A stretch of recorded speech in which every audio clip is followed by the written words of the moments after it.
positif kan, dan itu akan menguntungkan si organisasinya. Itu kenapa dia koordinasi kegiatan itu in and out gitu, jadi kegiatan yang dari dalam sama kegiatan dari luar.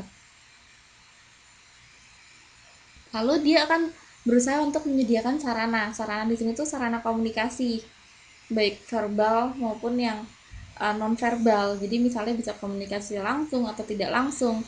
Jadi sarana di sini bisa aja dia bikin semacam iklan atau publikasi. Nah, itu tuh sarana supaya apa? Supaya publik tuh tahu, oh, ada kegiatan ini loh, ada kegiatan si misalnya si Ipit tuh ternyata bikin halal bihalal. Gimana gitu. Nah, itu sarana dia akan menyediakan satu wadah supaya publik itu bisa tahu informasinya apa. Dan yang terakhir itu si humas balik lagi seperti yang tadi, dia akan berusaha mencari informasi baik dari publik maupun organisasi, dan dia akan berusaha balik lagi mengkoordinasikan gitu. Ada pertanyaan?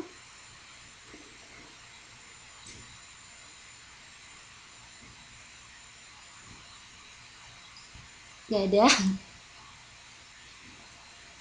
Oke, nah ini singkatnya itu tadi. Jadi kesimpulan dari keseluruhan itu, humas itu fungsi pentingnya dalam organisasi itu ada dua. Dia menyampaikan dan dia mencari. Jadi yang tadi saya bilang in and out, ya kan? Dia itu mencari untuk di organisasi, untuk si organisasi, dan dia akan menyampaikan kepada publik. Jadi out.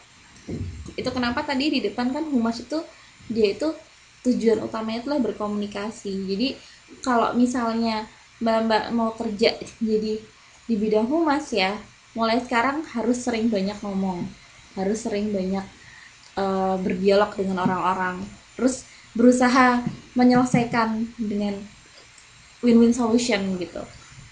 Belajar dari situ dulu, karena fungsi humas itu jembatan yang menghubungkan, yang tadi saya dia menghubungkan dan dia menyeimbangkan gitu loh dua pihak. Untuk minggu depan kira-kira banyak yang datang nggak ya?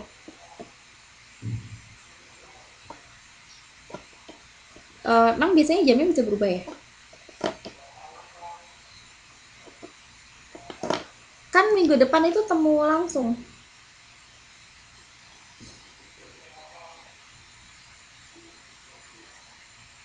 Gimana? Oh oke, okay. Nggak apa-apa, nanti kan direkamkan. Nah, terus kita masuk yang kegiatan belajar 2. Nah, di sini tuh ini sebenarnya itu hanya menjelaskan tentang perkembangan konsep humas. Jadi humas itu dari waktu ke waktu tuh berkembang, Mbak, dari yang zaman dulu itu seperti apa.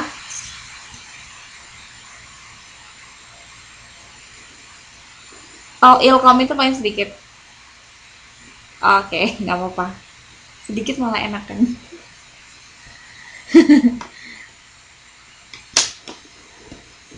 Oke, jadi di sini saya mau jelasin tentang perkembangan konsep humas. Jadi humas itu dari yang manipulatif, tadinya tuh awalnya humas yang manipulatif sampai humas yang mutual understanding. Manipulatif, ada gambaran nggak manipulatif tuh kayak apa?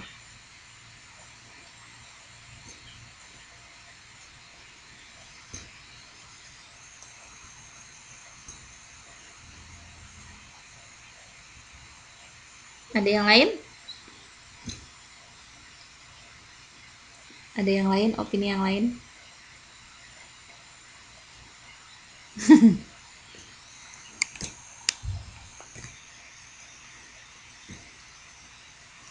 Jadi manipulatif itu lebih kepada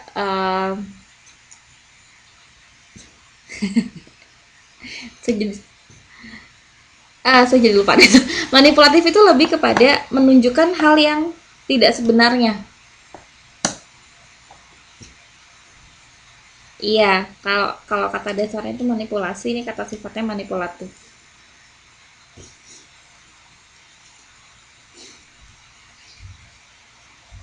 Iya, memanipulasi. Jadi sesuatu yang tidak sebenarnya. Jadi ditampilkannya itu sesuatu yang diharapkan oleh orang ini untuk dilihat sama orang lain, tapi yang aslinya itu ada di baliknya gitu. Itu manipulatif.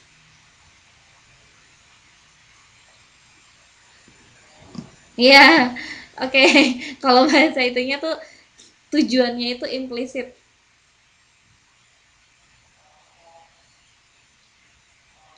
menampilkan sesuatu yang tidak sebenarnya.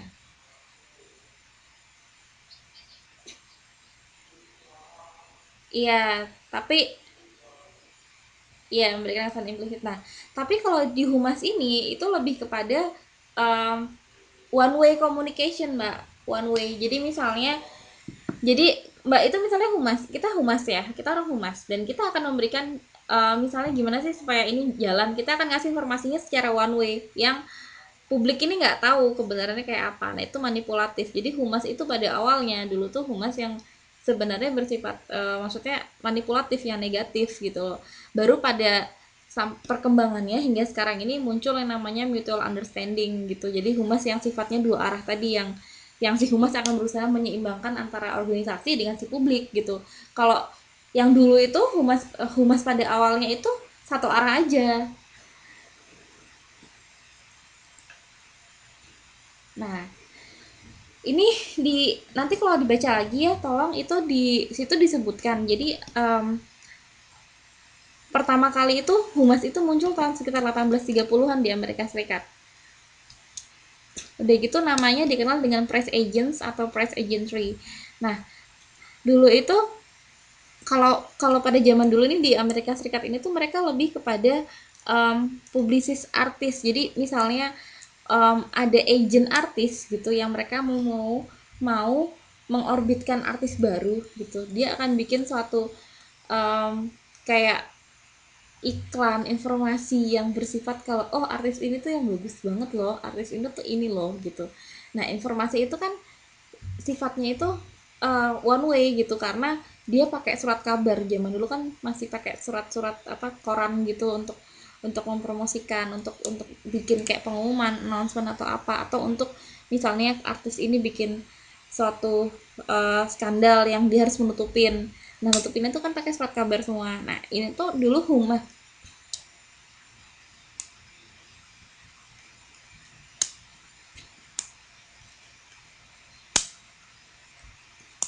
Iya, jadi lebih, dan dia akan menggunakan segala cara. Itu humas yang terjadi pada awal pertama kali muncul. Makanya kenapa humasnya itu sifatnya manipulatif.